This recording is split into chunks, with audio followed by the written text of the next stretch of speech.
Crispy corn வீட்டில் இருக்க ingredients வச்சு ரொம்பவே சூப்பராக எப்படி செய்கிறதுன்னு இந்த வீடியோவில் பார்க்கலாம். கார்னை வேக வைக்கிறதுக்கு ஒரு பாத்திரத்தில் தண்ணி 1/4 ஸ்பூன் உப்பு சேர்த்துக்கலாம். நான் இன்றைக்கி 2 மீடியம் சைஸ் கார்னை நல்லா உரிச்சு எடுத்து வச்சுருக்கேன், அதை சேர்த்துக்கலாம்.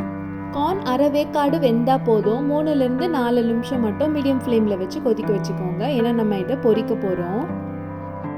கார்ன் ஒரு 4 நிமிஷம் நல்லா கொதிச்சதுக்கப்புறமா தண்ணி நல்லா வடிகட்டி எடுத்துடலாம். கொஞ்சம் கூட இதில் ஈரம் இருக்கக்கூடாது. ஈரம் இருந்தால் சில டைம் எண்ணெயில் போடும்போது வெடிக்கிறதுக்கு சான்ஸ் இருக்குது.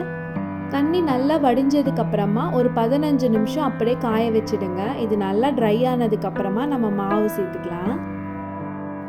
இப்போது ஆற வச்சு எடுத்து வச்சுருக்க கார்ன் சேர்த்துட்டு இது கூடவே 3 ஸ்பூன் மைதா, 3 ஸ்பூன் கார்ன்ஃப்ளவர் சேர்த்துக்கலாம். இது கூடவே 1 ஸ்பூன் அரிசி மாவு சேர்த்துக்கலாம்.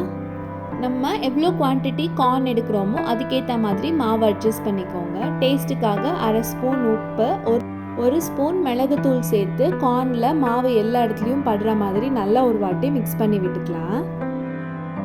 கை வச்சு ஒரு டைம் நல்லா அழுத்தி பிசைஞ்சுக்கோங்க, அப்போ கார்னில் மாவு நல்லா ஒட்டி இருக்கும். மாவு நல்லா ஒட்டுறதுக்காக தான் இந்த மாதிரி கை வச்சு பிசைகிறோம். தண்ணி எதுவும் சேர்க்க வேணாம். இந்த மாதிரி பிசைஞ்சதுக்கப்புறமா எக்ஸ்ட்ரா இருக்க மாவெல்லாம் ஒரு வடிகட்டியில் சேர்த்து தட்டி எடுத்துக்கலாம். இந்த ஸ்டெப் கண்டிப்பாக பண்ணுங்கள், இல்லாட்டி நிறைய மாவு தான் இருக்கும் கார்னை விட. அதனால் மாவை இந்த மாதிரி சலிச்சிட்டு அதுக்கப்புறமா ஃப்ரை பண்ணிக்கலாம். கார்ன் பொரிக்கிற எண்ணெய் நல்ல சூடாக இருக்கணும். ஃபஸ்ட்டு ஒன்று சேர்த்து செக் பண்ணி பார்க்கலாம் கார்ன் வெடிக்குதான்னு. எதுவும் வெடிக்கலை, அதனால் நான் மீதி இருக்கிறத கொஞ்சமாக சேர்த்துருக்கேன். ஹை ஃப்ளேம்லேயே வச்சு பொரிச்சு எடுத்துக்கோங்க. எல்லா கார்னையும் ஒரே டைமில் சேர்க்காம கொஞ்சம் கொஞ்சம் பேட்சஸாக பிரித்து சேர்த்துக்கோங்க, அப்போ தான் நல்லா ஈவனாக குக் ஆகியிருக்கும். நம்மளோட கார்னெல்லாம் நல்லா கிறிஸ்பாக இருக்குது. இது இப்படியே சாப்பிட்றதுக்கே டேஸ்ட் ரொம்ப சூப்பராக இருக்கும்.